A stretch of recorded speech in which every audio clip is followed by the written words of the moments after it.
اول ماتش يبقى درو في تاريخ الدبابه جريفونتا، وده في الماتش القوي اللي جمع ما بينه وما بين الملاكم مونتروتش في مركز باركليز في بروكلين. الماتش كان يوم 1 مارس 2025، وكانت مباراة قوية جدا بين الاثنين على أعلى مستوى من التكنيكات ورد الضربات، وكان الحماس فيها عالي جدا، وكانت على لقب WBA للوزن الخفيف. المباراة كانت حماسية جدا يا جماعة، وكل واحد من البطلين حاول يثبت ان هو الافضل في المباراة دي. ديفيز كان واخد المباراة شبه باستهتار شوية لانه واثق من نفسه زيادة عن اللزوم، وانا اعتقد ان الماتش ده هيكون بصمة قوية جدا انه يرجع يعيد حساباته للفترة اللي جاية. كان معتمد على الضربات السريعة والمؤثرة والكاونتر اتاك المعروف بيه، وفي نفس الوقت مسيطر على الحلبة بطريقة كبيرة، يعني من الآخر كده بيمشي الدنيا على مزاجه. أما روتش فكان العكس، مركز جدا، فايق جدا، راكز، بيضرب الضربات زيه بتمشي بمبدأ مجموعة قصاد مجموعة، ما عندوش مشكلة جدا إن هو ياخد مجموعة لكمية، بس بيرد وراها بمجموعة زيها وأفضل منها. دفاعاته كانت عالية جدا، وفي نفس الوقت كان بيوصل كاونتر أتاك خرافي مع ديفيز جريفونتا اللي ما كانش متعود إن حد بيوصل له لكمات بالسرعة والطريقة دي. وده اللي أثر عليه في الماتش، إنه حاسس ان في حاجه مختلفه. الراجل ده بيرد عليه الضربه بضربتها، بيكاونتر عليه عادي جدا، مش فارق معاه لكماته، بياخد اللكمات ومكمل عادي لحد ما وصلوا انهم قفلوا الماتش كامل. 12 جوله من الاداء المثالي للكمات وخد وهات وفنيات عاليه جدا، وانت قاعد بتتفرج على كل جوله انت شايف ان ماشي واحد ده يوصل لكمه، ده يوصل لكمه، ده يضرب مجموعه، ده يضرب مجموعه. بجد ماتش كان متعادل من الدرجه الاولى.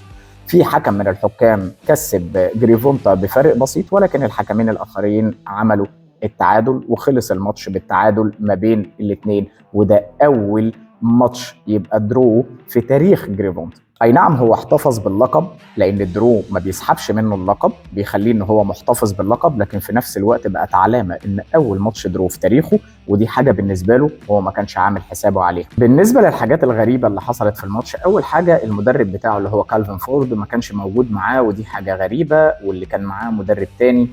يعني في حاجه تحس انها غلط، لان دايما جريفونتا كان متعود على وجود مدربه معاه. بيقول كمان بعد الماتش ان هو ما كانش عارف هو الجولات بتاعته دي كانت إيه هو في انهي جولات، الدنيا معاه كانت ماشيه ازاي، كان متلخبط بمعنى اصح. بس هل السبب الرئيسي هو عدم وجود المدرب؟ وايه سبب عدم وجوده؟ دي حاجات لسه احنا ما نعرفهاش لغايه دلوقتي. الحاجه الثانيه هو فكره النزول بالركبه اللي هو نزل عليها، والحركه المشهوره اللي كانت ظهرت في الفايت والناس كلها استغربتها، هو انه نزل على ركبته، بس دي مش حاله كبو، يعني هو مش اتضرب ضربه قويه فوقع منها، لا هو اتضرب قبليها ضربه قويه ممكن تكون عملت له شويه تشويش في دماغه، دخ شويه، حصل حاجه فما حبش ان هو يغامر بهجمه جديده فياخد فيها ضربه. ده الملاكم الذكي دايما بيلجأ لاي حاجه يحاول ان هو يستعيد بيها التوازن بتاعه او يلتقط فيها انفاسه لو كان تعب جدا، زي فكره الكلينش، زي فكره انه يبعد عن الملاكم.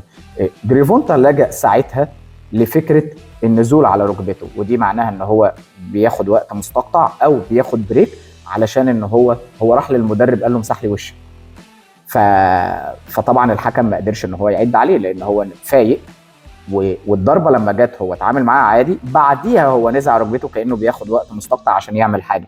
التوث جارد عاوز يتظبط، في حاجه وشه مثلا في ميه او كده، هو ده اللي هو لجأ له، دي الحركه اللي جت على باله ساعتها. فعموما هو مستفز وغريب على الحلقه، ولكن ما غلطش، يعني ما كانتش غلطه منه، ولا ان هو اتعدى عليه، ولا ان هو عمل، هي حركه ذكيه، وفي نفس الوقت بيستغل البرميشنز اللي معاه او الحاجات اللي هي ممكن يستغلها على الحلبة، فعمل الموضوع ده بكل بساطة وخد وقت مستقطع، بعد رجع فوق تاني. الفكرة هنا من الماتش ده ان دي بداية الرجوع مع النفس، ان هو يرجع يفوق لنفسه، لان هو المفروض ان هو يرجع تاني يتحفنا زي ما كان في الاول، لان الماتش ده اداله زي نظام كده تنبيه وانذار، خد بالك من اللي جاي. وفي ملاكمين اقوياء بيظهروا مفاجأة على الساحة، والوزن ده بقى فيه حاجه غريبه بصراحه. الوزن الخفيف ده ما تعرفلوش واحد من ايام ما كان لوماتشينكو مسيطر عليه، من بعد ما اتاخدت منه الاحزمه من ايام تيوفيمو لوبيز لغايه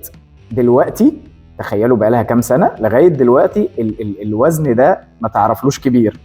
فشويه ديفنهاني، شويه كامبوسس، شويه لوبيز، شويه جريفونتا، شويه الوزن عمال بيتلعب فيه، فلحد دلوقتي ما انتش عارف له مين الكبير بتاعه. ده يعتبر ملخص الماتش في حاجات بسيطه، وانتوا برضو قولوا لي رايكم، وان شاء الله نتقابل في حلقات جديده. تشاو.